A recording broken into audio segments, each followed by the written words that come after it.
September 4th, 1925, 3:17 am. Sandy Point Farm, Rhode Island.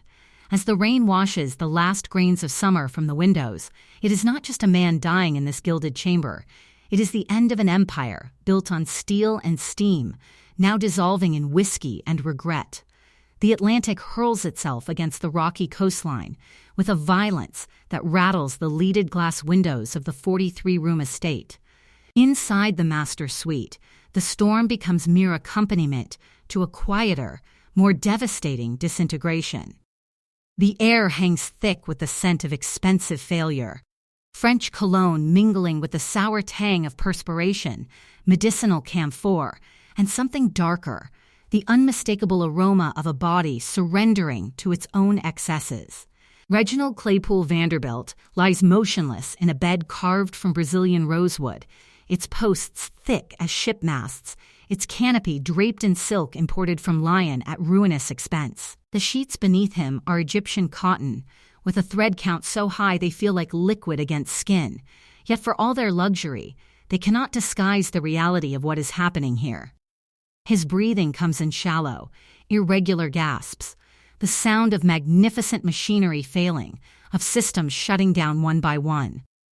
On the mahogany nightstand beside his deathbed sits a crystal champagne flute, abandoned and flat. The bubbles that once danced with such promise have vanished, leaving only pale golden liquid that catches the occasional flash of lightning like a memory of celebration. Beside it, racing forms from Belmont Park lie scattered, marked with a pencil that will never again calculate odds. Tomorrow's races are circled in red ink, bets he will not live to place.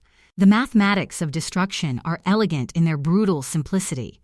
10 years ago, when his father Alfred Gwynne Vanderbilt perished aboard the Lusitania, Reginald inherited approximately $70 million, a fortune so vast it seemed immune to the laws of arithmetic that governed ordinary wealth. In today's currency, we speak of nearly $2 billion. It was money that built railroads, constructed mansions rivaling European palaces, a sum that should have been as permanent as the marble and steel his great-grandfather Cornelius used to forge an empire. Tonight, as the grandfather clock ticks with the indifference of expensive machinery, his estate contains less than $1 million. The rest has evaporated through a decade of spectacular self-destruction that would have impressed Roman emperors in its thoroughness. $70 million, invested conservatively, should have generated $3.5 million per year in income, more than anyone could possibly spend even living at Vanderbilt scale. But Reginald did not invest. He consumed. He poured his inheritance into the furnace of his appetites and watched it burn with the detached fascination of someone who believed the fuel supply eternal. In the hallway outside this death chamber, creditors have already begun to gather. They do not speak loudly. Men of their profession understand the value of discretion, but their presence is palpable, patient, inevitable. They have been circling for months, watching the Vanderbilt fortune bleed out through gambling debts and failed investments, through polo ponies and chorus girls, through bottles of champagne that cost more per ounce than mercury. Now they wait for the final signature that will authorize them to begin dismantling what remains of a dynasty. Each flash of lightning illuminates the room in stark relief, gold-leafed mirrors reflecting nothing but emptiness, imported marble fireplaces cold despite the autumn chill, Persian rugs worth fortunes themselves, yet somehow rendered worthless by context. This is not a bedroom. It is a mausoleum decorated by someone who confused expense with meaning. Down the corridor, in a nursery swathed in lace and insulated from the storm, 18-month-old Gloria Vanderbilt sleeps in perfect innocence. She dreams whatever dreams children dream at that age, entirely unaware that she has inherited not a kingdom, but a catastrophe. The poor little rich girl, though newspapers have not yet coined the phrase, sleeps in a cradle of gold, unaware that the floor beneath it has already rotted away. She will grow up not as American royalty, but as a contested possession in courtrooms that smell of dust and accusation. The Vanderbilt name once meant something approaching divine right in America. Cornelius Vanderbilt, the Commodore, had built the New York Central Railroad and amassed a fortune that made him the richest man in America at his death in 1877. His descendants married into European nobility, built monuments to their own permanents, the Breakers, Biltmore, Marble House, each residence a declaration that money could purchase immortality. But Reginald understood something his ancestors had not, or perhaps he understood nothing at all. He grasped that wealth of such magnitude created its own gravity, its own exemptions from reality. He believed, with the fervor of someone who had never earned a dollar, that $70 million was infinite, that it would replenish itself through some mysterious process of financial photosynthesis. He was catastrophically wrong. The horses were the worst of it, though not the only drain. Thoroughbreds purchased at astronomical prices, stabled at ruinous expense, raced with the desperate hope that one magnificent win would somehow restore what had been squandered. It never did. Each wager grew larger than the last, each loss requiring another bet to recover what had been forfeited. The racing form beside his bed bears witness to this obsession. Even now, in the delirium of organ failure, his habits persist. His liver, destroyed by 2 decades of the finest French cognac and Kentucky bourbon, has finally resigned. The doctors have come and gone, their black bags packed, their heads shaken in that professional, silent language of defeat. There is no medicine for a life consumed by its own excess. Reginald breathes in, a ragged, wet sound that rattles in his chest like dice in a cup. He is alone in the way only the very rich can be alone, surrounded by staff, yet devoid of intimacy. His friends were fair-weather sailors who vanished when the champagne stopped flowing. His wives, alienated by his debauchery, exist now only as legal complications. The rain intensifies, drumming against the roof like 1,000 fingers tapping impatiently. Time is running out. Outside these walls, America is roaring through the Jazz Age, drunk on the promise of eternal prosperity. But here, in the dim light of Sandy Point Farm, the party is over. The lights are coming up, the music has stopped, and the bill has finally arrived. As the clock chimes the quarter hour, this becomes more than the death of a man. It is the death of an era. The moment when American aristocracy learns that it too is mortal. When the gilt flakes off the Gilded Age to reveal the rusting iron underneath. He draws one final, shuddering breath. The racing form slides from the nightstand, fluttering to the floor like a dead leaf. The champagne remains untouched, its bubbles long since surrendered to gravity. The silence that follows is not peaceful. It is deafening, the sound of a vacuum where a dynasty used to be. In the nursery, his daughter sleeps on, unaware that she has just become the most famous orphan in the world, heir to a name that opens every door in society, attached to a bank account that has been drained dry. He was born into a world where his name could purchase kingdoms, where railroad barons bowed and presidents courted favor, where the word Vanderbilt was currency itself. Yet as the final breath escapes his lips, as the storm continues its assault on windows that will soon belong to creditors, one question hangs in the rain-soaked air like an accusation, like a ghost, like the last note of a symphony played in an empty hall. How do you transform $70 million into a cautionary tale in just 10 short years? Evelyn Walsh was not born into aristocracy. She was forged in fire and fortune, hammered into shape by the violence of the American West and the intoxicating alchemy that transforms rock into royalty. Camp Bird, Colorado, a mining settlement clinging to the San Juan Mountains like a desperate prayer, where the air was so thin it burned the lungs and the cold was so absolute it could stop a man's heart between one breath and the next. This was not a place for the delicate or the doubtful. It was a purgatory of frozen mud and crystallized hope, where men descended into the earth each morning with pickaxes and prayers, never certain they would emerge to see another sunset. The settlement consisted of perhaps 24 structures that could generously be called buildings, rough-hewn timber so green it wept sap in summer, so brittle in winter it cracked like rifle shots when the temperature plunged. There was no electricity, no running water, no amenities that might distinguish human habitation from elaborate animal shelter. The only sounds were the constant percussion of hammers against stone, the wheeze of bellows feeding forge fires, and the occasional crack of dynamite echoing through canyons like the earth's own thunder. Her father, Thomas Francis Walsh, was an Irish immigrant who had spent 2 decades chasing phantoms through the American wilderness.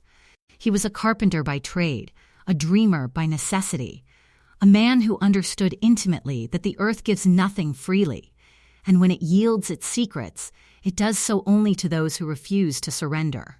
By the time Evelyn was born, Thomas had pursued gold through California's exhausted fields, silver through Nevada's treacherous mountains, copper through Arizona's scorched deserts. Each venture had yielded just enough to fund the next disappointment, just enough hope to prevent wisdom from setting in. Evelyn's earliest memories were not of silk draperies or crystal chandeliers, but of coal oil lamps flickering against pine walls, of mud caked on boots by the door, of the metallic tang of ore dust clinging to her father's clothes when he returned from the depths. She was a wild creature who rode mules bareback through mountain passes that would terrify trained cavalry, who learned to swear in 3 languages before she learned to curtsy, who understood the price of gold in human suffering before she understood the price of bread.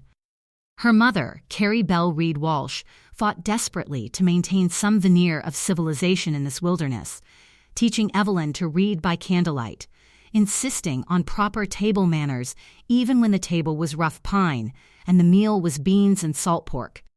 But the mountains were stronger than maternal ambition. Evelyn absorbed the landscape's lessons, that survival required ruthlessness, that comfort was a luxury purchased with risk, that the earth held secrets it surrendered only to those willing to break themselves against stone. For 10 years, the Walshes lived on the edge of ruin, perpetually one bad season away from destitution. Thomas would leave before dawn and return after dark, his face masked in the gray dust of disappointment, his shoulders stooped under the weight of geological betrayal. They survived on credit and stubbornness, watching other families pack their belongings and retreat to easier territories where the earth was less demanding. Then in 1896, when Evelyn was 10 years old, the mountains finally surrendered their secrets. It happened at an elevation of 11,000 feet, in a place that other prospectors had dismissed as worthless. Geologists had surveyed the area and declared it barren, a geological dead end. But Thomas Walsh possessed something more valuable than equipment or capital. He possessed obsession. He had noticed a peculiar reddish hue in the discarded rocks of an old silver mine, a coloration that others had ignored. He sent samples for assay, not expecting much, perhaps just enough to keep the creditors at bay for another winter. The report came back, and the numbers were impossible. The rock wasn't silver. It was gold, not traces or flecks or promising indicators, but telluride gold, one of the richest, purest veins ever discovered on the North American continent. The ore was so rich it could be shipped directly to the smelter without concentration. Nuggets the size of walnuts were pried from the earth with the same casualness that children collect pebbles from a stream. The Camp Bird mine was born, and it was not merely a mine, it was a vault. The earth opened up and poured wealth into Thomas Walsh's hands with a violence that was almost terrifying. The mine yielded $5,000 a day, equivalent to over $150,000 every 24 hours in modern currency. In total, the Camp Bird would produce over $25 million in gold, nearly $1 billion in today's terms. The transformation was not gradual. Overnight, the Walsh family ascended from prospectors to plutocrats, rocketing from the bottom of the social hierarchy to a stratosphere so elevated the air was just as thin as it had been on the mountain peaks. Thomas Walsh, who had spent 50 years as a nameless laborer in other men's mines, suddenly possessed wealth that rivaled the railroad barons and steel magnates who had built America's industrial empire. By 1898, they had abandoned the crude mining camps for a 60-room mansion at 2020 Massachusetts Avenue in Washington, D.C. The house was not merely a residence, it was a declaration of sovereignty, a monument to the American promise that any man, even a penniless Irish immigrant, could claw his way to the summit of society through sheer determination and geological luck. The mansion rivaled the White House in grandeur, its ballrooms designed to accommodate hundreds of guests, its ceilings painted by Italian masters who had once worked for European royalty. Crystal chandeliers imported from Bohemia cast light so brilliant it seemed to emanate from the walls themselves. Marble staircases curved like frozen waterfalls, carved from rare stone that cost more per foot than most Americans earned in a year. The wine cellars were stocked with vintages older than the Republic itself, liquid legacies procured from European nobles whose fortunes had crumbled under the weight of revolutions and wars. Every doorknob was gold-plated, every window draped in silk that whispered secrets of Parisian ateliers. Evelyn, just 12 years old, found herself transplanted from a world of mud and mules to a universe of marble and servants. The transformation should have been disorienting, perhaps even traumatic. Instead, she adapted with the unsettling ease of someone who had always believed herself destined for such elevation. The wild child who had once scrambled over scree slopes was now encased in corsets and instructed in the rigid etiquette of the Gilded Age. She learned to navigate Washington society with the same fearlessness she had once used to navigate mountain trails, boldly, without hesitation, as if the possibility of falling had never occurred to her. She was presented to society as a debutante at 16, draped in silk and ambition, her eyes bright with the confidence of the untested. She learned to waltz in ballrooms where senators plotted legislation and Supreme Court justices debated constitutional philosophy. But more dangerously, she learned that money could purchase not just luxury, but immunity from the laws that governed ordinary mortals. Traffic violations disappeared with a word to the right official. Social indiscretions were forgiven before they could become scandals. If she broke a rule, her father could buy her way out of the consequence. If she wanted something, it materialized. The connection between effort and reward, so brutal in the mining camps, had been severed entirely. Evelyn possessed her father's stubbornness and a newfound, dangerous realization that wealth was a magic wand capable of bending reality itself. She was wild in ways that scandalized older society matrons and enchanted younger men. She drove automobiles at reckless speeds through Georgetown's narrow streets, smoked cigarettes in public, spoke her mind with a bluntness that would have been considered vulgar in anyone who could not afford to be vulgar. But the Walsh gold purchased tolerance for eccentricity, transformed rebellion into charm, made audacity seem like aristocratic prerogative. In 1908, at 22, she married Edward Beale McLean, known to everyone as Ned, heir to the Washington Post empire and the Cincinnati Enquirer fortune. If Evelyn was the product of sudden, violent fortune, Ned was the product of established, creeping power. He was American royalty, a young man who had never known a day of want, who had grown up in the shadow of printing presses, just as Evelyn had grown up in the shadow of pickaxes. The wedding was not merely a ceremony, it was the merger of two American dynasties. Gold meeting ink. Mining wealth, joining media power. Together, their combined fortunes exceeded $40 million. Wealth so vast it seemed to create its own gravity, bending reality around it like light around a massive star. The newspapers, naturally, went wild. They were the golden couple, the prince and princess of American capitalism. Their honeymoon lasted 2 years, not a trip, but a royal procession across continents. Paris, where they rented entire floors of the Ritz and commissioned couture wardrobes that required steamer trunks to transport. London, where they were received by King Edward VII himself, the American mining heiress and newspaper heir treated as visiting royalty. Cairo, where they purchased antiquities that museums had been negotiating to acquire for decades.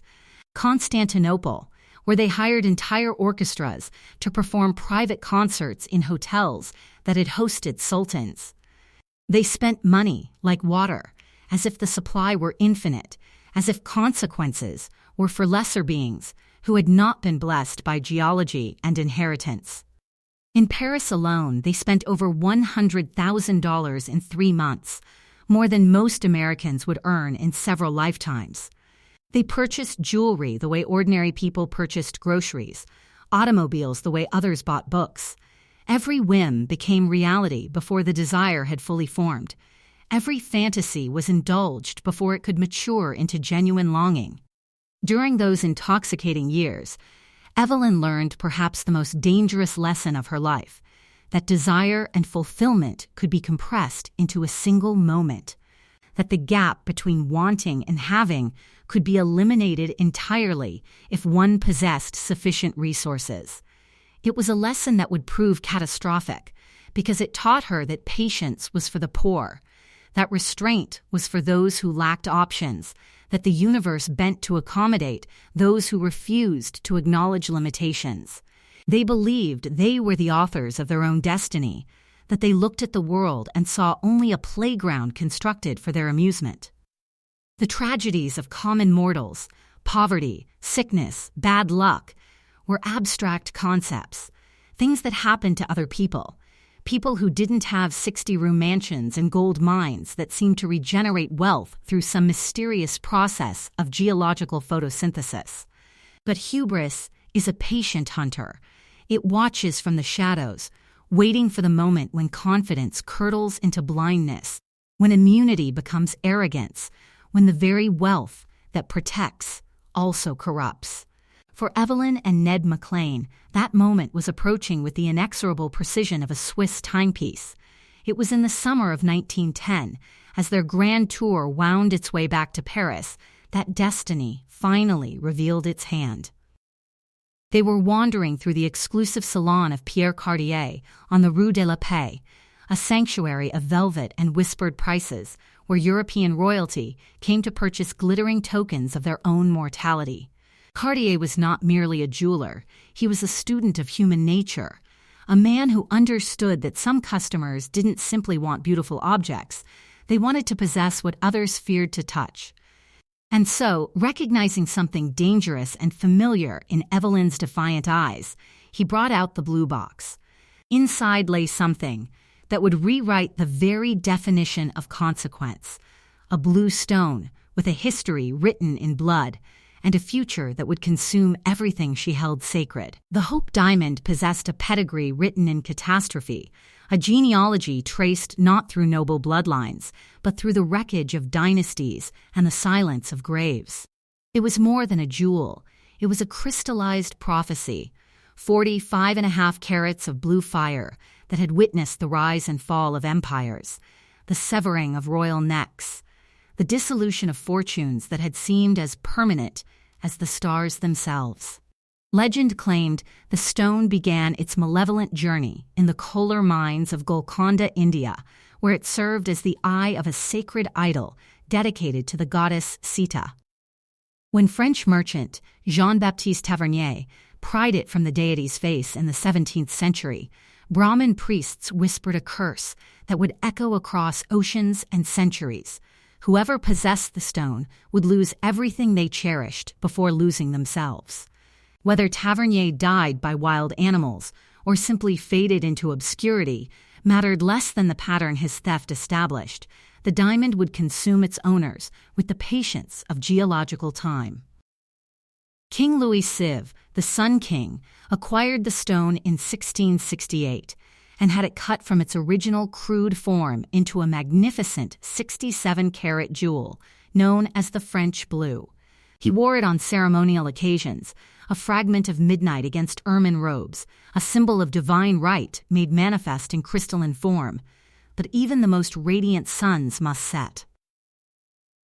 Louis Sive died of gangrene in 1715 after one of the most agonizing deaths ever recorded for a European monarch, his body so corrupted that courtiers fled Versailles rather than witness his decay. The diamond passed through the hands of his successors like a beautiful contagion. Louis XVI wisely never wore it himself, allowing only his mistress Madame de Pompadour to borrow it occasionally. She died of tuberculosis at 42. The stone eventually came to Louis V and his queen, Marie Antoinette, who delighted in its unusual color, wearing it frequently as their kingdom starved and revolution gathered like storm clouds beyond the palace gates. In 1792, during the chaos that consumed the French monarchy, the diamond was stolen from the Garde Meuble, along with other crown jewels. The theft was so brazen that authorities could do nothing but count empty velvet cushions where treasures had once gleamed. Louis V and Marie Antoinette went to the guillotine the following year, their heads severed before jeering crowds who had once bowed in their presence, their blood mingling with the soil of a nation that had devoured its own nobility. The diamond vanished for 20 years, presumably recut to disguise its identity, circulating through Europe's underworld like a virus seeking new hosts. When it resurfaced in London around 1812, it had been reduced to 52 carats and bore little resemblance to the French blue, though gemologists would later confirm they were one and the same stone. It passed through the collection of Henry Philip Hope, a British banker whose name it would bear thereafter, though his family's fortune would eventually crumble under the weight of financial reversals and premature deaths. From there, the stone's legend only darkened. A Dutch jeweler who handled it allegedly died by his own hand. A Russian prince reportedly lost both fortune and life after wagering it in a card game. Sultan Abdul Hamid II of Turkey acquired it for his favorite concubine, only to see her murdered within the year while he himself was deposed and died in ignominious exile, his treasures scattered to the winds. By 1910, the Hope diamond had acquired such a sinister reputation that European royalty, no strangers to risk when it came to wars or love affairs, refused to touch it. It languished in Pierre Cardier's vault on the Rue de la Paix, a masterpiece too dangerous to sell, too valuable to abandon. Insurance companies charged exorbitant premiums to cover it. Potential buyers would examine it, admire its otherworldly beauty, then politely decline, as if the stone itself might contaminate them through proximity alone. Until Evelyn Walsh McLean walked through his doors. Cartier's salon was not merely a shop, but a theater where desire performed for an audience of wealth and vanity. The walls were draped in dove-gray silk that absorbed sound, creating an atmosphere of hushed reverence more appropriate to cathedrals than commerce. Gaslight filtered through frosted globes cast everything in a dreamlike glow that made even mundane objects seem touched by enchantment. This was intentional. Cartier understood that selling jewelry to the very rich was about transforming mineral into mythology. When Evelyn entered that summer afternoon, Cartier recognized her species immediately. She moved through his salon with the careless confidence of someone who had never been told no, whose every whim had been transformed into reality before the wish had fully formed. He was a student of psychology disguised as a jeweler, and he understood that his wealthiest clients craved not beauty. Beauty was common among the rich, but exclusivity, the thrill of possessing something others feared to touch. He made small talk first, showing her sapphires from Ceylon, emeralds from Colombia, rubies from Burma. Evelyn examined them with polite disinterest. Her jewelry boxes already overflowed with stones that would make museums weep. What she wanted, though she might not have articulated it even to herself, was something that transcended mere beauty. Cartier timed his revelation with theatrical precision. The case he retrieved was deceptively plain, black velvet, no ornamentation, the kind of container that suggested its contents required no introduction. When he opened it, the Hope diamond caught the gaslight and transformed it into something otherworldly. It was not the bright azure of summer skies, but something darker, more hypnotic, the blue of twilight oceans, of sapphire shadows, of midnight itself crystallized into physical form. But it was not the stone's beauty that made Evelyn's breath catch. It was the weight of history that seemed to emanate from it, like heat from a forge. Cartier began to speak, his voice dropping to a near whisper, transforming salesman's patter into liturgy. He recounted the diamond's dark history in exquisite detail: the stolen idol's eye, the guillotined royalty, the suicides, the exiles, the madness. He painted a portrait of a stone that devoured its owners with methodical precision, watching her face carefully for signs of the fear that had driven away every other potential buyer. But what he saw instead was something far more profitable: fascination. Her eyes, fixed on the stone, held not apprehension but hungry recognition, as if she had finally found something worthy of her attention. When he finished his recitation of catastrophes, she was silent for a long moment. Then she laughed, not nervously, but with genuine amusement that was startling in the hushed sanctuary of the salon. "Objects of bad luck are lucky for me," she declared, her voice carrying the absolute conviction of someone who had never truly lost anything. "I laugh at superstitions." It was a statement of breathtaking arrogance that even made Cartier, accustomed to the hubris of the very rich, feel a momentary chill. But he was a businessman, not a priest, and he recognized opportunity when it presented itself wearing Parisian couture. Edward McLean approached when he heard his wife's laughter, and Cartier repeated his performance. Even Ned, spoiled and reckless as he was, felt something when the jeweler described the diamond's history, not fear exactly, but a weight, as if centuries of accumulated tragedy were pressing against his chest. But Evelyn was already transfixed, already lost. She lifted the diamond from its velvet bed, holding it to the light, watching ordinary gaslight transform into something magical and strange. She saw the diamond not as a warning, but as the ultimate challenge, proof that she transcended the mortality that claimed ordinary souls. Her entire life had been a series of obstacles that money had simply erased. Why should an ancient curse be any different? In January 1911, Edward purchased the Hope Diamond for $180,000, over $4 million in today's currency. Cartier reset the stone in a contemporary platinum mounting, surrounding it with 16 white diamonds, transforming an ancient relic into a modern trophy. When Evelyn first wore it publicly, the room fell silent. The diamond rested against her throat like a frozen piece of midnight, radiating that strange, compelling blue fire that seemed to draw light into itself rather than reflect it. She wore it everywhere thereafter, to state dinners at the White House, to the opera, to garden parties where she would remove it and let children play with it, mocking the very concept of danger. She wore it with the absolute conviction of someone who believed herself untouchable, who had confused wealth with invincibility, who thought money could purchase exemption from the laws that governed fate itself. The Hope Diamond became her signature, her declaration of sovereignty over superstition, her middle finger raised to destiny. But curses, unlike diamonds, do not announce themselves with fanfare. They arrive quietly, patiently, like shadows lengthening at dusk, like poison working its way through the bloodstream, one cell at a time.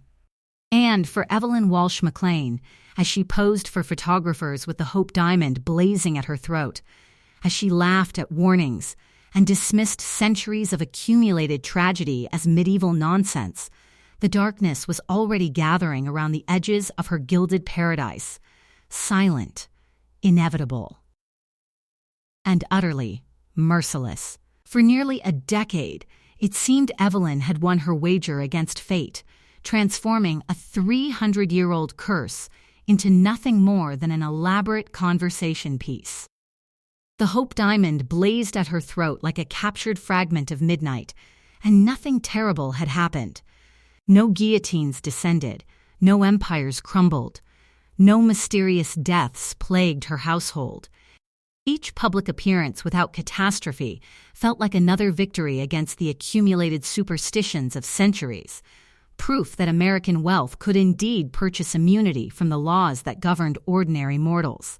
Friendship, their 75-acre estate on Wisconsin Avenue, became the unofficial court of American power, a manicured Eden where the grass was trimmed with scissors and reality itself seemed subject to revision. The mansion was not merely a residence but a sovereign nation of opulence.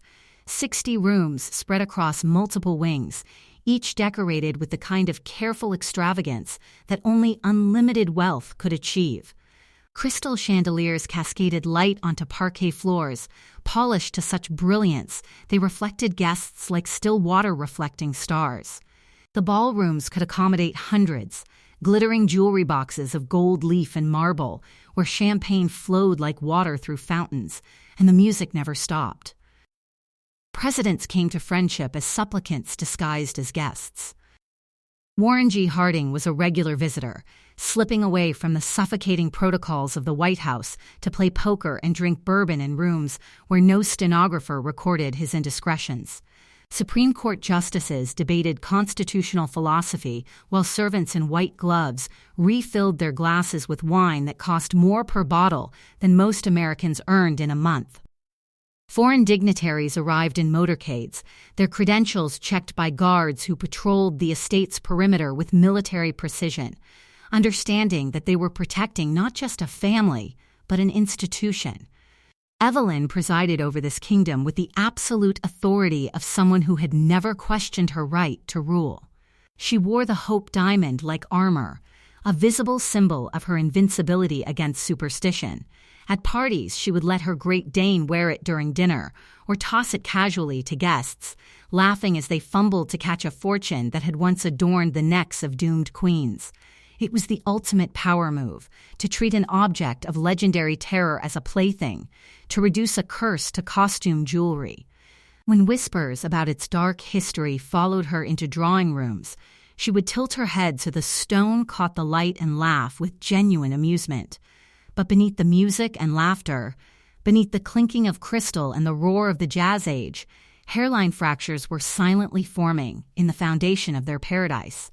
The curse, if it existed, was not a monster that kicked down doors. It was rot that started in the beams, invisible until the roof began to collapse. Edward McLean had never possessed his father-in-law's discipline or his great-grandfather's brutal clarity. Born into comfort and marinated in indulgence, he treated money not as a tool, but as a narcotic. He gambled recklessly, drank extravagantly, made investments on whims that any sober accountant would have identified as fantasies. The Washington Post, his family's crown jewel and source of their political influence, became his plaything rather than his responsibility, hemorrhaging money under his erratic leadership as he used its pages to fight petty battles and its coffers to fund his deteriorating judgment. Then came May 18, 1919, a spring afternoon so perfect it seemed designed by God specifically to mock what was about to happen. The air was warm but not oppressive, carrying the scent of cherry blossoms and freshly cut grass, promising nothing but continuity. 9-year-old Vincent Walsh McLean, the $100 million baby as newspapers had christened him, was playing on the estate grounds under the supposedly watchful eyes of guards whose primary function was to keep the world out, not to keep the McLean children in. Fate, however, is a sniper that waits for a single moment of inattention. Vincent slipped away from his guards at the estate's front gates, perhaps drawn by the sounds of automobile traffic on the road beyond, perhaps simply exploring with the fearless curiosity of a child who had never encountered genuine danger. The automobile that struck him was traveling at moderate speed, a Ford, a machine of the new age, pristine and deadly. The impact was not a thunderclap, but a dull thud, the sound of physics asserting itself against privilege, of mortality intersecting with money. He was carried back into Friendship, blood on his clothes, skull fractured, his small body broken on the very threshold of the sanctuary that had been constructed to keep precisely this kind of chaos at bay. He died in his mother's arms hours later in the house that was supposed to protect him from the ordinary machinery of the world.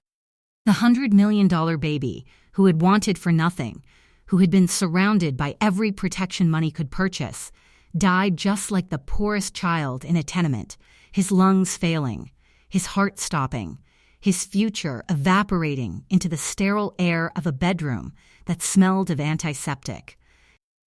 And panic. Evelyn's grief was total and consuming, a black hole that swallowed the light of the estate.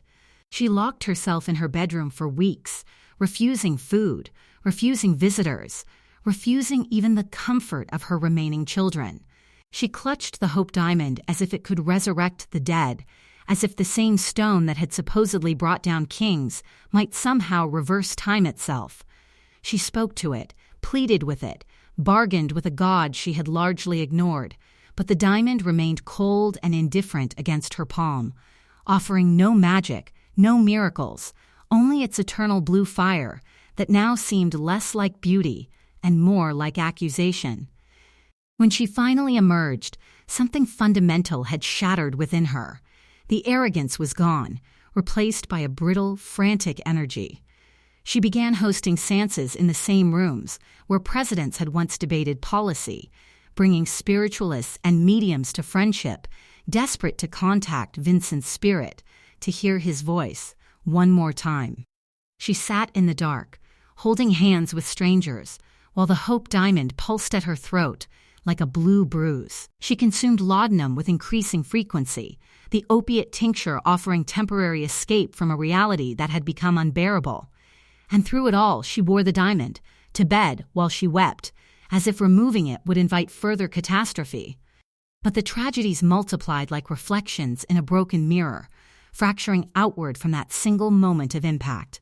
Edward, unable to bear his son's death, descended into alcoholism and paranoia with the thoroughness of someone who had been waiting for an excuse to surrender. He squandered millions on reckless investments and delusional schemes, purchasing racehorses that never won, backing business ventures that collapsed within months, loaning money to con artists whose schemes were transparent to everyone except him. By the early 1930s, the darkness had spread to the next generation. Their daughter, Evelyn Jr., was spiraling into the same abyss that had consumed her father, seeking solace in the same chemical oblivion that her mother used to survive the nights. She was a beautiful, haunted young woman who had watched her brother die and her parents crumble, inheriting the family's wealth, but also its fragility. In 1946, she would die of an overdose at 25. Accidental, the coroner would claim, but Evelyn knew better. Yet, incredibly, the parties continued. Evelyn refused to let Washington society witness her vulnerability, plastering a smile over her ruin and turning up the music.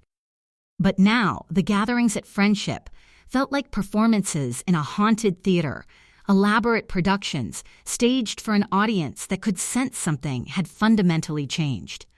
The same chandeliers blazed with the same brilliance, the same orchestras played the same waltzes, but the laughter sounded hollow, echoing through rooms that had become mausoleums of memory. Guests would watch Evelyn move through the room, the Hope Diamond resting against her throat like evidence of some unspoken crime, and they would whisper about the money that was vanishing, about Ned's madness, about the daughter who was drifting away. And still, through every tragedy, every loss, every sleepless night when laudanum could not quite erase the memory of a 9-year-old boy dying on the threshold of paradise, the Hope Diamond remained, cold, blue, and seemingly indifferent to the suffering it witnessed. It did not crack, did not fade, did not change. It absorbed the grief and terror into its infinite facets and gave nothing back but its own chilling perfection. It was the only constant in Evelyn's disintegrating world, her dark confessor, the anchor that held her to the bottom of the sea. But the curse was far from finished, extracting its price. The stone had consumed kings and queens, had toppled empires and destroyed fortunes across 3 centuries.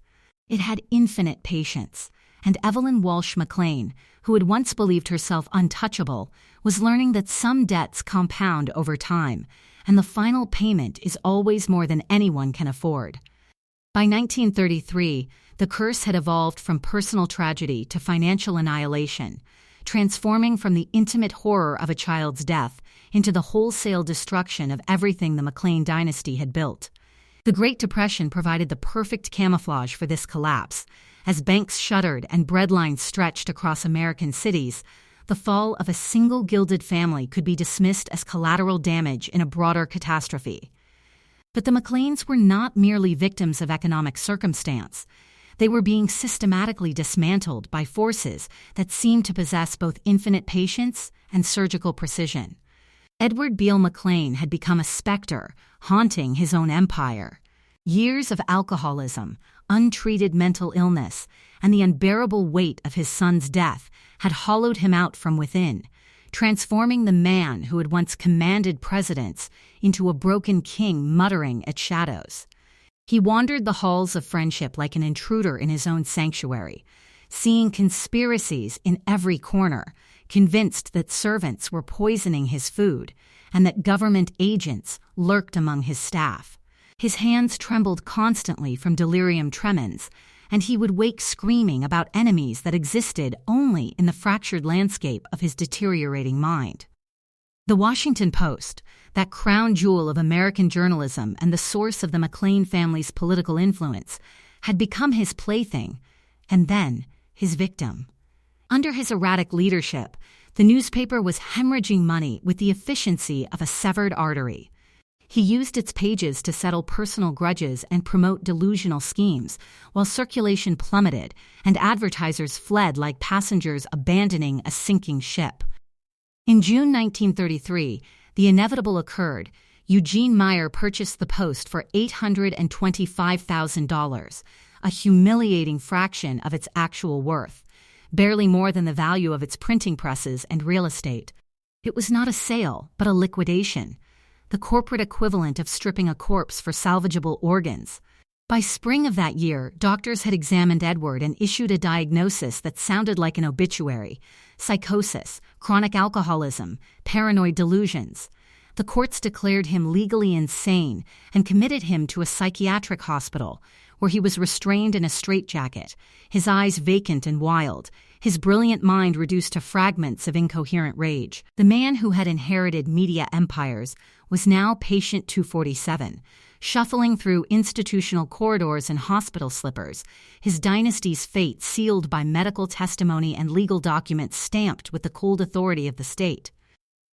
Friendship, that magnificent 75-acre sanctuary where the Gilded Age had danced until dawn, was seized by creditors who descended like archaeologists of excess.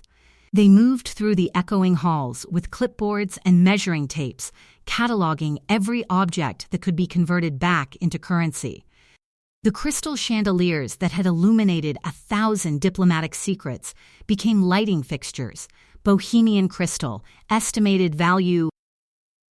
The Persian rugs that had cushioned the feet of Supreme Court justices were reduced to floor coverings, hand-woven, various sizes. Every painting, every piece of silver, every wine bottle older than the Republic itself was tagged with lot numbers and scheduled for auction, transforming a lifetime of careful curation into a fire sale of memories. Evelyn fought desperately to maintain the illusion of stability, performing normalcy with the dedication of an actress who knows the theater is burning but refuses to break character. She continued hosting parties even as furniture was being repossessed around her, even as guest lists grew shorter and champagne grew cheaper. She wore the Hope Diamond to charity events, to hospital openings, to anywhere that would allow photographers to capture her still standing, still smiling, still adorned in the curse she refused to acknowledge. It was a performance of breathtaking denial, a refusal to admit that the curtain had already fallen and the audience had gone home. But the fortress was crumbling from within, its foundations eaten away by debt and madness and the inexorable mathematics of compound interest. staff began disappearing. Maids and gardeners and chauffeurs who realized their paychecks were bouncing, who understood before Evelyn did that the empire was finished. Wings of the mansion were closed off to save on heating costs. Bills went unpaid. Letters from attorneys arrived with the regularity of seasonal weather, each one another brick removed from the protective wall that wealth had built around her life. In 1941, the final pillar collapsed. Edward died in that psychiatric facility, never having regained his sanity, his mind lost in a fog that even decades of privilege could not penetrate. There was no grand funeral, no gathering of dignitaries, only a quiet burial of a man who had once commanded headlines but was now reduced to a footnote in obituary columns. With his death, the last pretense that this was a temporary setback evaporated entirely. That same year, the creditors came for everything that remained. Not metaphorically, but physically, trucks arrived, crates were loaded, and the accumulated treasures of a lifetime were wrapped in brown paper and carried away. The paintings that had stared down at senators during dinner parties were catalogued and boxed. The silver services that had reflected candlelit conspiracies were weighed, documented, and prepared for strangers who would never know the secrets they had witnessed. And then, inevitably, they came for the diamond. April 1941. The courtroom smelled of old paper and institutional disinfectant, a banal setting for the end of a legend. Evelyn sat alone at a wooden table, her spine straight despite everything, watching as a judge, who had likely never attended one of her parties, declared the Hope Diamond a liquid asset rather than a family heirloom. Lawyers spoke in measured tones about non-exempt property and debt satisfaction, reducing the stone that had adorned the necks of queens to an entry on a balance sheet. The diamond was valued at $176,000 for liquidation purposes, less than Edward had paid for it 30 years earlier, though such ironies were lost in the bureaucratic machinery of financial collapse. She did not scream when the court-appointed official approached with white-gloved hands. She did not clutch the necklace or attempt some theatrical gesture of defiance. She simply tilted her head slightly, allowing him access to the clasp that had rested against her throat for 3 decades. The Hope Diamond fell away from her neck with a soft metallic sigh, leaving behind only a faint impression in the skin, a pale crescent where its heavy platinum setting had pressed against her flesh through countless nights of triumph and tragedy. The official placed it in a velvet-lined case with the care one reserves for dangerous ammunition. The sound of the case closing echoed in the courtroom like a gunshot, final and irreversible.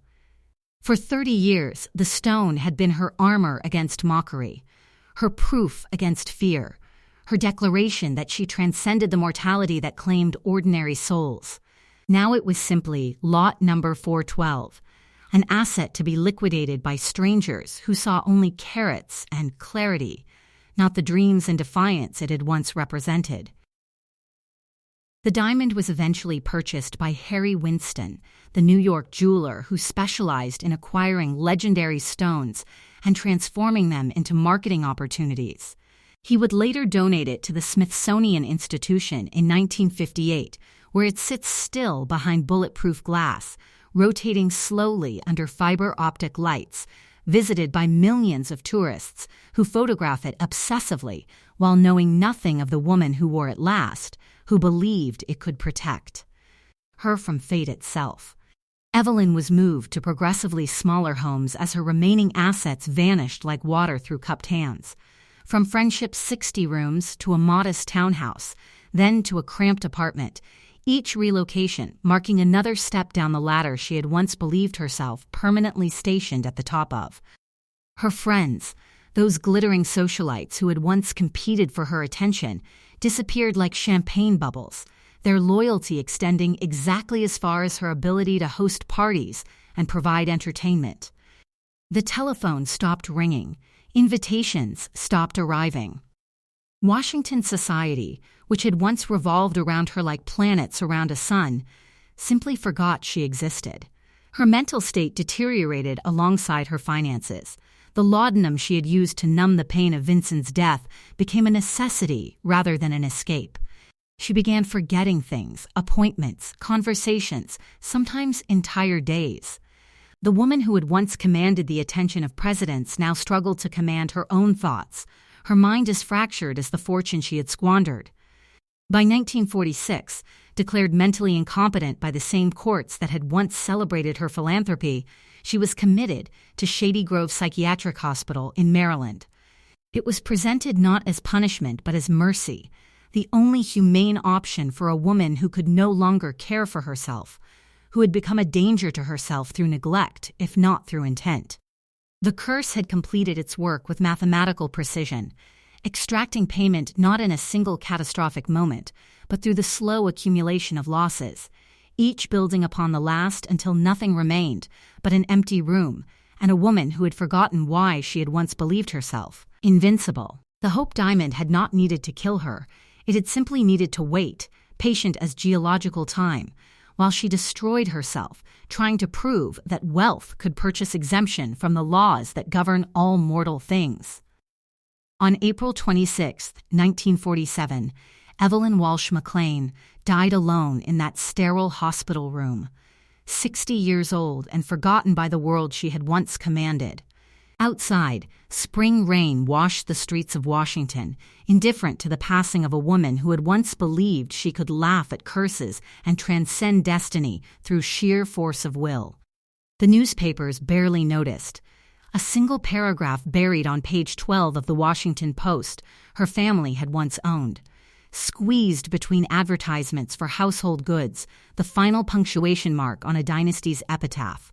She had been born from gold dust and mountain dreams, had worn a diamond that emperors had coveted, had hosted parties where the fate of nations was decided over champagne and caviar. Now she returned to the earth from which her fortune had sprung, leaving behind nothing but silence and the lingering question of whether she had ever truly owned the Hope Diamond, or whether it, with infinite patience and crystalline indifference, had always owned her.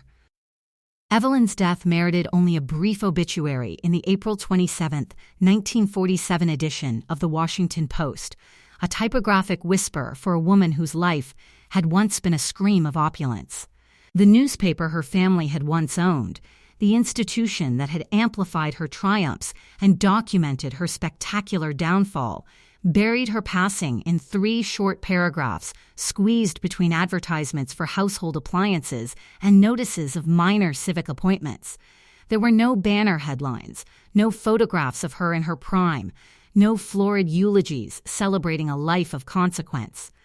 Just a few perfunctory lines that mentioned her colorful social career, without dwelling on the seances, the laudanum addiction, or the final years of institutionalized decline.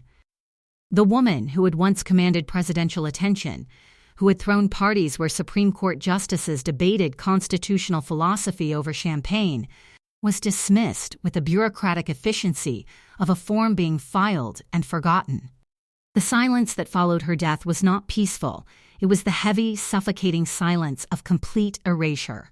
Her remaining son, Edward Beale McLean Jr., inherited this silence along with a crushing mountain of debt and the terrifying weight of a cursed legacy that clung to him like inherited disease. He was 43 years old when his mother died, already worn down by the same demons that had consumed his parents: alcohol, depression, and the suffocating awareness that he bore a name that once meant power, but now whispered only of spectacular failure.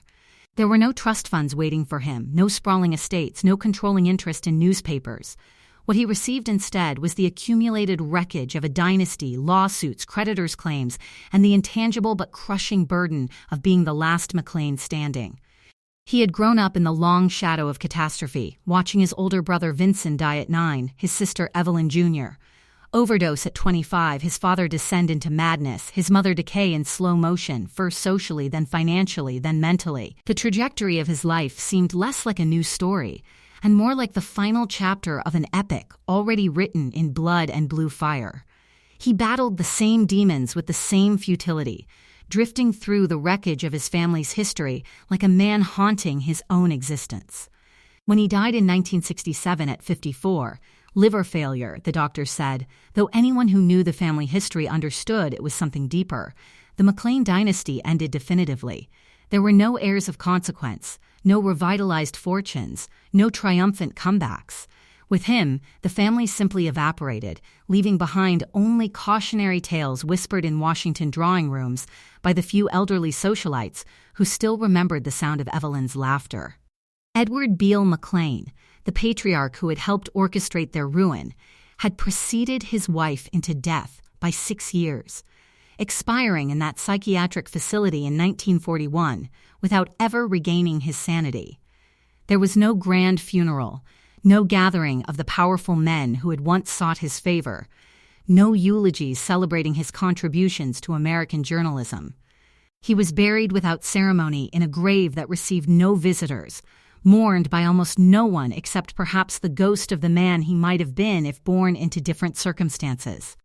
The man who had once owned the Washington Post, who had held the ear of presidents, went into the ground as a stranger to his own life, his passing noted chiefly by legal clerks closing the files on his endless bankruptcy proceedings.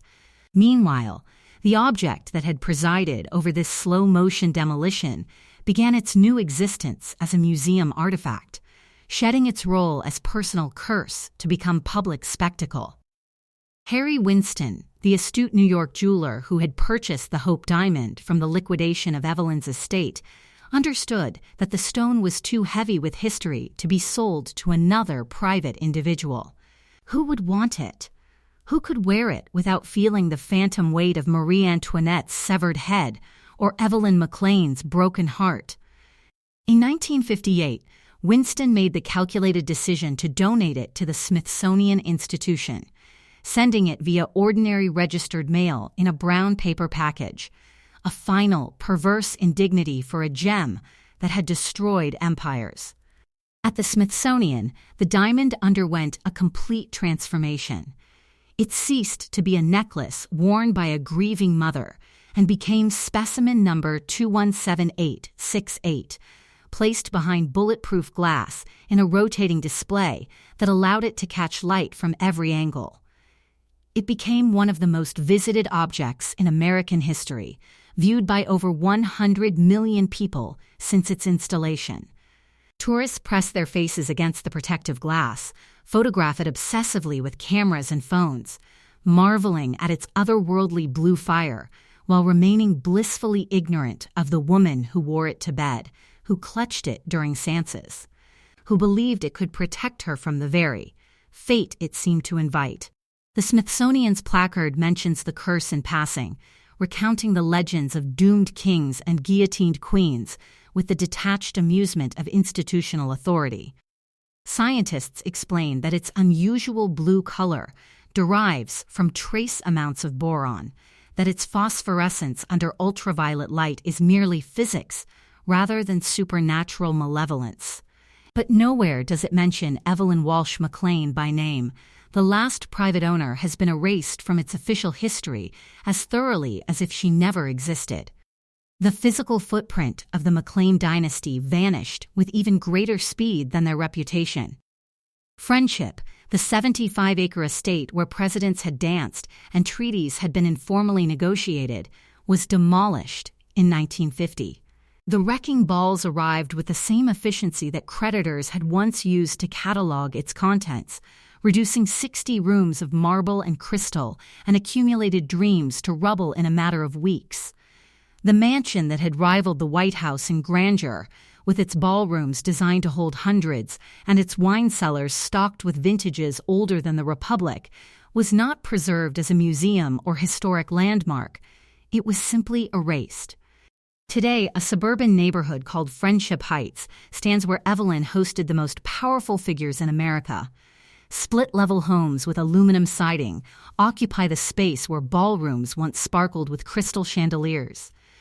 Children play on lawns where senators once plotted legislation and foreign dignitaries debated the fate of nations. The erasure is total. Nothing remains but street names like McLean Gardens and Walsh Street, faint echoes of a dynasty that believed itself permanent.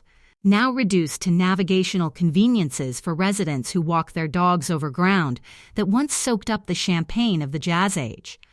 The Washington Post, sold during the family's financial collapse for a humiliating fraction of its worth, would eventually be transformed by Katharine Graham into one of America's most influential newspapers. Under her leadership, it would break the Pentagon Papers story and bring down a presidency through Watergate coverage, achieving a journalistic legacy that the McLeans, despite owning it for decades, never approached. The institution they had treated as a toy and nearly destroyed through negligence became, under other hands, a pillar of American democracy. The McLeans, who had once controlled its destiny, became footnotes in its institutional memory, mentioned only in historical retrospectives about the newspaper's early years, their names attached to the era of decline rather than achievement. Evelyn Walsh McLean left behind no fortune. Her estate, when finally settled, was worth less than the legal fees required to untangle it. She left no dynasty, her children dead or destroyed, her grandchildren non-existent, her family name attached now only to cautionary tales rather than monuments. She left no living heirs of consequence, no institutions bearing her name, no scholarships or foundations to suggest she had made any positive impact on the world. What she left was a story, a parable about the limits of wealth and the dangers of believing oneself exempt from the laws that govern all mortal things.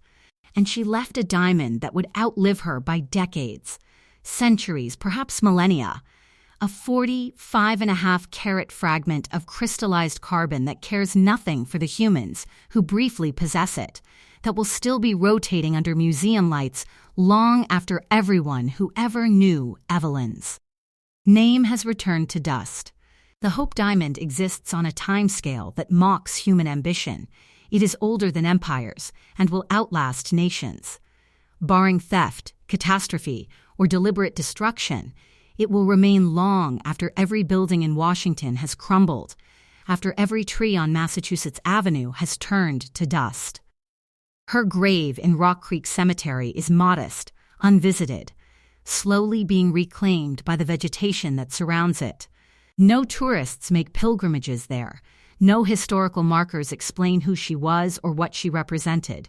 The stone is simple granite, her name carved without flourish, the dates of her birth and death separated by 60 years that contained multitudes of joy and horror, triumph and devastation, but which now exist only as a dash between two numbers. The woman who once believed she could laugh at curses and transcend mortality through sheer force of will lies forgotten beneath earth, that cares nothing for the Hope Diamond or the Camp Bird Mine or the parties where presidents bowed. But the story of Evelyn Walsh McLean transcends mere biography, rising above the specific details of one woman's rise and fall to become something larger, more universal. It becomes a meditation on a question that has haunted humanity since the first king wore a crown, since the first emperor commissioned a palace, since the first person looked at accumulated wealth and believed it could purchase immortality. Can we ever truly possess anything? Or does everything we clutch eventually possess us? We spend our lives accumulating money, objects, status, people, believing that these things add to our substance, that they make us more real, more permanent. But the lesson of the McLean dynasty, written in the dust of a demolished mansion and the silence of a forgotten grave, is that ownership is an illusion. We are temporary custodians of matter that existed long before we drew breath and will exist long after we are forgotten. The diamond remains, the gold remains, the land remains. We are the ghosts, haunting a world that barely notices when we leave. The Hope Diamond remains in the Smithsonian today, untouchable behind its fortress of bulletproof glass, revolving slowly on a motorized platform under fiber optic lights specifically calibrated to maximize its otherworldly luminescence. Millions of visitors file past it every year, their steps muffled on polished museum floors, their chatter dropping to a hush they cannot explain. They press their faces against the protective barrier, their breath fogging the glass, their eyes drawn inexorably into that impossible blue, the color of deep oceans at midnight, of sapphire shadows, of something that should not exist in the heart of crystallized carbon. They are looking at a specimen now, a catalogued mineral sample stripped of the one thing that gave it life, the woman who dared to wear it. Tourists photograph it obsessively, with devices that will be obsolete within years, capturing images of a stone that has remained unchanged since the French Revolution. They know it is famous, valuable, cursed in the harmless way a fairground-haunted house is cursed. They smile for photographs, as if proximity to such opulence might transfer some invisible benediction. Scientists have studied the diamond exhaustively with instruments that would have seemed like sorcery to the kings and queens who once wore it. They have bombarded it with X-rays, subjected it to spectroscopic analysis, mapped its atomic structure with laboratory precision. They tell us with empirical authority that the blue color comes from trace amounts of boron atoms, substituting for carbon in its crystalline lattice, 1 atom for every million carbon atoms, a geological accident compressed by eons. They assure us there is no curse, no supernatural malevolence, only coincidence and the human tendency to perceive patterns in chaos, to construct narratives that give meaning to random probability. But Evelyn Walsh McLean understood something that transcends scientific analysis, something that cannot be measured with spectrometers or explained through molecular diagrams. She grasped an essential truth about objects of desire that each generation must relearn through bitter experience. We do not acquire them, they acquire us. Every possession extracts a price, demands maintenance, creates vulnerability. The more desperately we clutch something, the more power it exerts over our choices, our fears, our very identity. She wore the Hope Diamond as a declaration of invincibility, a crystalline manifesto hung where the world could not help but see it. In her mind, it was not a curse, but a challenge, not a warning, but a test she was confident she could pass.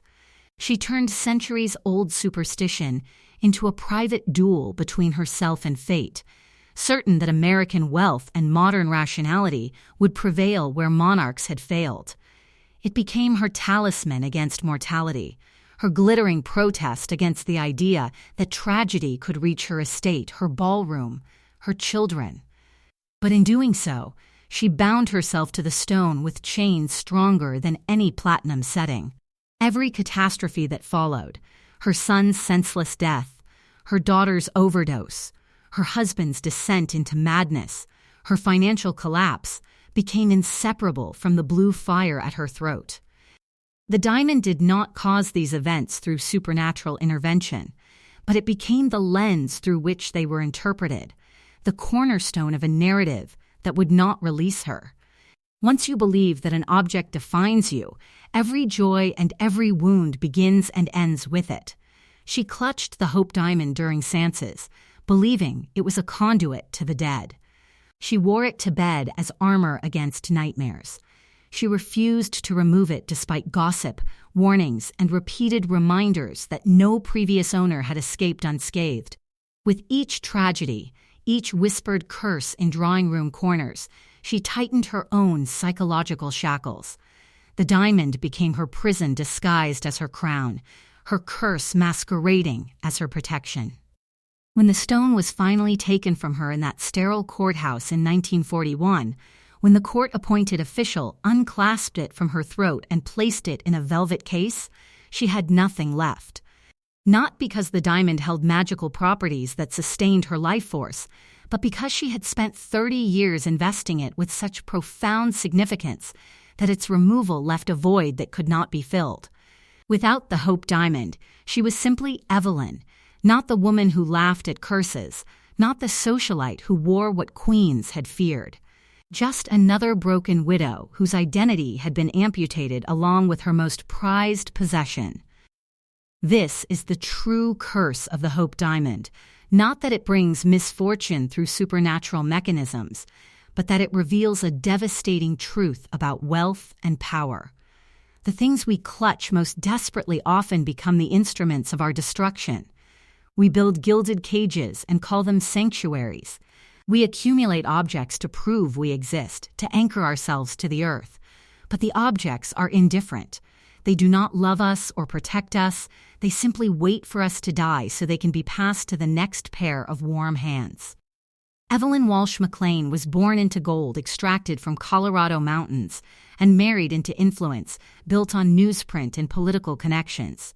She possessed resources beyond most human imagination. She could have lived quietly, modestly by her standards, safely within the protective walls that immense wealth can construct. She could have chosen security over spectacle, discretion over defiance, anonymous comfort over public performance. But she chose to wear a diamond that European royalty had feared to touch, to make it the centerpiece of her public identity, to transform an object into an ideology. She chose to believe that her wealth made her different in kind rather than merely in degree, that she existed on a separate plane where ordinary rules did not apply. And in that choice, not in any supernatural curse, but in that fundamental decision about who she wanted to be, she authored her own tragedy with the thoroughness of a playwright who knows exactly how the final act must end. Today, the Hope Diamond sits behind bulletproof glass, valued at over $250 million by assessors who calculate worth in purely monetary terms. It is untouchable, unreachable, perfect in its crystalline indifference to the humans who photograph it with devices that would seem like magic to those who once wore it.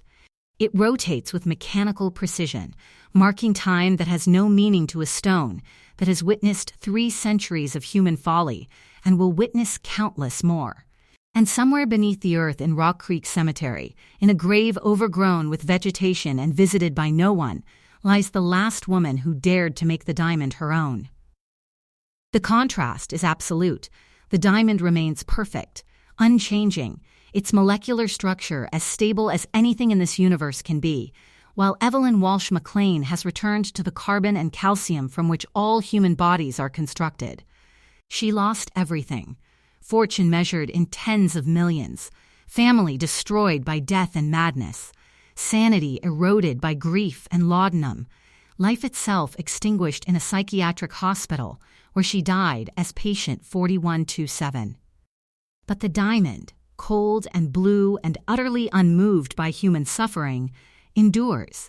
It will still be rotating under museum lights when every building in Washington has crumbled, when the English language has evolved beyond recognition, when the very concept of the United States has become as distant as ancient Babylon. It is as close to eternal as anything in this universe can be, a fragment of deep time thrust into the temporary world of human ambition and desire. Perhaps that was the curse all along, not that the stone brought misfortune through supernatural intervention, but that it reminded its owners of their own fragility in the face of something truly eternal. Every person who wore it was forced to confront the reality that they were temporary custodians of something that would outlive them by epochs. Kings and queens, sultans and heiresses, all clutched the diamond as if possession meant permanence, as if owning something eternal could transfer that quality to themselves. All learned eventually that the diamond would remain while they dissolved into memory and then into nothing at all. Evelyn Walsh McLean spent 30 years believing the Hope Diamond was hers. She wore it, displayed it, used it to define herself to the world. But she was merely another temporary host for a stone that has no memory of her suffering, no awareness of her tragedy, no capacity for anything except the patient endurance of matter that exists on a timescale where human lives are less than eye blinks. She thought she possessed it, but the diamond possessed nothing and no one. It simply was, and is, and will be, long after every person who ever looked upon it has returned to dust.